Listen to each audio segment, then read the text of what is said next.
In today's hyperconnected world, the line between public life and private moments has nearly vanished. Social media has become a stage where lives are built, brands are launched, and fame is just one viral post away. But behind the filters and curated content lies a darker truth, one that came into sharp, horrifying focus on May 13th, 2025. That day, 23-year-old Valeria Marquez, an up-and-coming beauty influencer from Mexico, was doing what she did best, engaging with her followers. She was live on TikTok from her salon in Zapopan, Jalisco, sharing beauty tips and a glimpse into her everyday routine. But in a matter of seconds, her life was violently cut short, shot dead during the very live stream she had started to connect with her audience. The screen went black, but the internet didn't. Thousands who were tuned in were left stunned, some in denial, others terrified. The horror played out in real time, turning a personal tragedy into a shared global trauma. Almost instantly, speculation swirled online. Was this linked to cartel violence, which has plagued the region for years? Or was Valeria another victim in the ever-growing epidemic of violence against women in Mexico? Valeria Marquez was born on Valentine's Day, February 14, 2002, a fitting symbol for a young woman who lived with passion, creativity, and an unrelenting drive to make her mark. By 23, Valeria had crafted an impressive life, one defined by ambition, beauty, and the tireless pursuit of independence. But what took years to build was stolen from her in an instant, in the very place she had poured her dreams into, her own beauty salon. Her journey into the public eye began early. Even as a teenager, Valeria showed a deep love for fashion and modeling. At just 16, she stepped into the professional world, working with local clothing brands across Mexico. But it was in 2021 that her star truly began to rise. She won the coveted Miss Rostro title, Miss Face, a pageant that catapulted her into regional fame and opened the doors to the influencer world. Valeria seized the moment with grace and strategy. She wasn't just a pretty face on a stage, she was a digital entrepreneur in the making. With growing recognition, she began curating her online persona, launching content on Instagram and TikTok that ranged from makeup tutorials and skincare advice to fashion inspiration and travel vlogs. Her authenticity, confidence, and approachable charm resonated with thousands. By the time of her death, she had amassed over 223,000 followers on Instagram and more than 100,000 on TikTok, although reports suggest her total reach may have exceeded 200,000. In the eerie aftermath of her murder, her TikTok account was quietly taken down. But Valeria wasn't just an influencer, she was a businesswoman. In 2024, she opened Blossom the Beauty Lounge in Zapopan, Jalisco. It was more than a salon, it was a reflection of her personal vision, a physical space where beauty met entrepreneurship. Hairstyling, makeup services, and personal care treatments were offered daily, and Valeria proudly promoted the salon's growth on her platforms. It was her pride, her dream, and cruelly it became the place where her life ended. May 13, 2025, began like any other day for Valeria Marquez, surrounded by the tools of her trade, nestled in the comfort of her salon, and engaging with her followers through a familiar TikTok live stream. She appeared relaxed, seated at a table inside Blossom the Beauty Lounge, her beloved salon in Zapopan, Jalisco. Clutched in her hands was a soft pink stuffed animal, an innocent detail that would soon take on a haunting symbolism. No one watching could have imagined that they were witnessing the final moments of her life unfold in real time. But as the live stream progressed, something felt off. Valeria, usually cheerful and composed, voiced a growing sense of unease. She spoke directly to her viewers about a suspicious gift she was expecting. It wasn't just the gift that troubled her, it was the man delivering it. She mentioned that her friend couldn't see the courier's face and questioned aloud, "Why didn't he just drop it off? Were they going to pick me up, or what?" The fear in her voice was unmistakable. This wasn't just influencer banter. This was a young woman sensing danger, and doing so in front of an invisible audience. Earlier in that same video, Valeria had already dropped unsettling hints. She spoke of a call from someone named Erica, who mentioned an expensive gift and a delivery man who was oddly persistent. He insisted on waiting for her. Her response was eerily prescient. "Dude, they might have been about to kill me." Chilling words brushed off by many at the time as paranoia or a joke, until they weren't. And then it happened.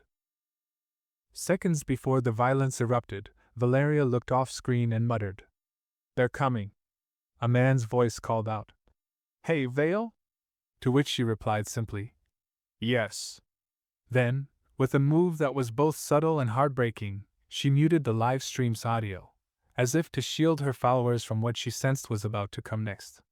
Moments later, gunshots shattered the silence. Viewers saw her jolt, clutching her chest and stomach, then collapse backward into her chair. The video, still rolling, captured everything. She had been shot at least twice, once in the chest, once in the head. There was no time to save her. The attacker, a man posing as a delivery driver, fled the salon with an accomplice on a motorcycle. A woman, possibly a client or staff member, appeared briefly on camera, grabbed the phone, and ended the live stream. The entire sequence, from her spoken fears to the final shot, felt too exact, too calculated, to be anything but intentional. This wasn't a robbery, it was an execution. The gunman confirmed her identity before pulling the trigger. It had all the hallmarks of a premeditated hit, possibly even carried out by professionals. The question is, why? One of the most heartbreaking ironies of that day lies in the live stream itself. Valeria had spent years mastering the art of controlling her digital image, editing, curating, presenting a life of beauty and success. But in her final moments, the tools that once gave her power were rendered useless. She muted the mic, perhaps hoping to maintain some control, but nothing could stop what was coming. The contrast between the curated world of social media and the brutal randomness of real-life violence couldn't be starker. Following the tragic killing of Valeria Marquez, law enforcement quickly arrived at Blossom the Beauty Lounge shortly after 6:30 p.m. local time. Paramedics confirmed the devastating news: Valeria had died at the scene. She remained in her chair, clutching the very pink stuffed animal that had become an eerie symbol of the violence she faced. The Jalisco State Prosecutor's Office immediately classified the case as a femicide, a term reserved for the killing of a woman specifically because of her gender. This classification carries heavy implications. Femicide investigations consider the possibility of degrading violence, sexual abuse, prior relationships with the perpetrator, or the public display of the victim's body. The authorities committed to conducting the investigation with a gender-sensitive approach, aimed at respecting Valeria's dignity, avoiding re-victimization, and upholding principles of legality and human rights. Given the crime's location, Jalisco, a state notorious as the stronghold of the powerful and violent cartel Jalisco Nueva Generación, CJNG, immediate speculation arose about possible cartel involvement. Yet, official statements from the prosecutor's office were cautious. So far, there was no concrete evidence indicating that Valeria's murder was ordered or carried out by organized crime groups. Instead, authorities suggested that the motive was rooted in gender-based violence. President Claudia Sheinbaum publicly affirmed that a thorough investigation was underway to identify the culprits and determine the exact reasons behind the killing. A chilling detail emerged early in the inquiry. Witnesses and CCTV footage confirmed that two men on motorcycles arrived at the salon just before the shooting. One of the men asked directly if the victim was Valeria Marquez, an indication, prosecutors say, that the attacker did not personally know her. This has led investigators to suspect that Valeria was the target of a contract killing, carried out by sicarios, or hired assassins, a brutal tactic common in regions plagued by organized crime. Dennis Rodriguez, spokesperson for the Jalisco State Prosecutor's Office, described the gunman as simply her executioner, emphasizing the impersonal, calculated nature of the crime. Complicating the investigation are unconfirmed leads circulating in the media. Some outlets reported that Valeria had sent messages blaming an ex-partner if anything were to happen to her. However, Zapopan Mayor Juan Jose Frangi publicly stated that no official complaints or requests for protection had been filed by Valeria. The prosecutor's office confirmed that no direct accusations had been made against any individual in the case file. All digital evidence, including social media posts, messages, and live stream footage, is being carefully analyzed. As of mid-May 2025, no arrests had been made. Authorities continue to review CCTV footage, track online activity, and follow every potential lead. The case reveals a troubling overlap of two grim realities: the scourge of gender-based violence and the pervasive reach of organized crime. This intersection makes achieving justice immensely challenging.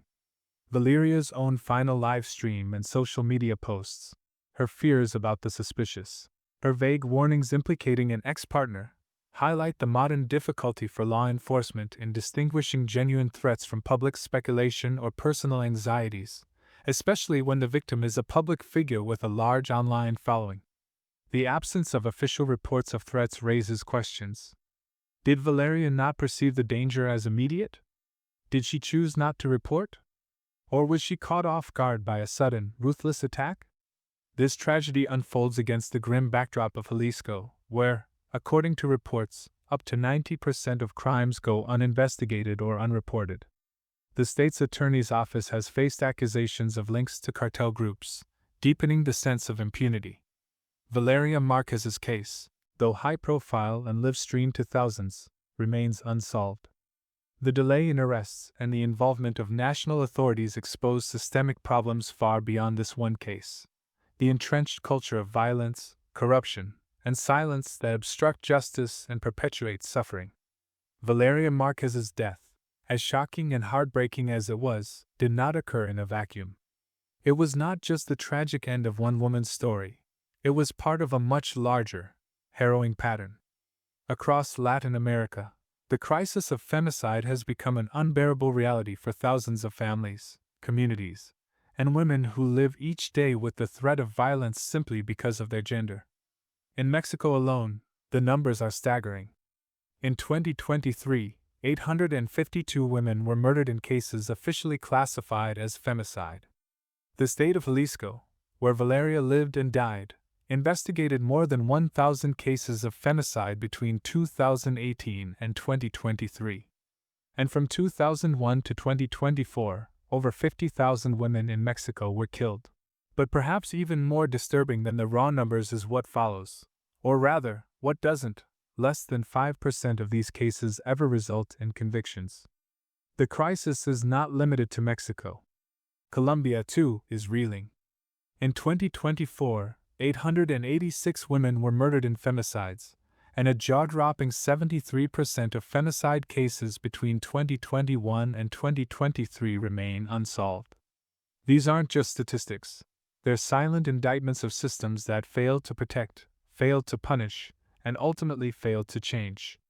And there's a new, chilling twist emerging in this pattern: the intersection of digital fame and deadly violence. Just 48 hours before Valeria Marquez was gunned down during a TikTok livestream, another influencer, Maria Jose Estepanin Sanchez, known online as La Mona, was shot dead outside her home in Cucuta, Colombia. Like Valeria, her killer posed as a delivery person, arriving with a supposed gift before opening fire. Estepanin had just won a domestic violence case against her ex-boyfriend, who is now the prime suspect in her murder. 2 women, 2 countries, 2 public figures, and 2 near-identical attacks. The parallel is too precise to ignore. It signals a possible trend, one where perpetrators are adopting increasingly calculated methods to target women in the public eye. The fake delivery, the familiar setting, the live stream. These are not just coincidences. They may be the elements of a growing modus operandi designed to exploit trust, routine, and visibility. Even more haunting, on the same day Valeria was killed, just 2 kilometers away in Zapopan, a former congressman, Luis Armando Córdoba Diaz, was also murdered, his death, too, broadcast live on Facebook. It's a brutal reminder that violence in these regions doesn't discriminate by class or profession. But the fact that Valeria's case is being investigated as femicide speaks volumes. Women are being targeted, not randomly, not incidentally, but because they are women, and in many cases, because they dared to be visible. The moment the camera went dark on Valeria Marquez's live stream, the world of influencers and digital creators was shaken to its core. Her death, raw, public, and horrifying, did more than just take a life. It laid bare the hidden fragility of life in the digital spotlight and sparked a global reckoning. What price do women pay for visibility? For many influencers, especially women, being online isn't just about content. It's about connection, community, and for some, survival. But when Valeria's murder played out live on TikTok, a platform built around self-expression and instant engagement, it shattered any lingering illusions about safety in the influencer world. TikTok acted quickly in the aftermath. Valeria's account was removed shortly after her death. The platform is no stranger to policy. It has guidelines banning violent or graphic content, warnings against real-time location sharing, and even a dedicated team to monitor live streams. Violators can face anything from brief suspensions to permanent bans. But despite these layers of moderation, a young woman was killed while the world watched. And that single act exposed a painful truth: digital safeguards don't always translate to real-world protection. Valeria's murder wasn't just a violation of policy, it was a human tragedy. And as the video began circulating across social platforms, authorities pleaded with users not to share it, reminding the public of the dignity the dead are owed. But in the age of viral content and shock value, the line between respect and voyeurism becomes dangerously thin. It raised an urgent, deeply uncomfortable question: when tragedy unfolds live, how do we respond? With empathy, or with curiosity?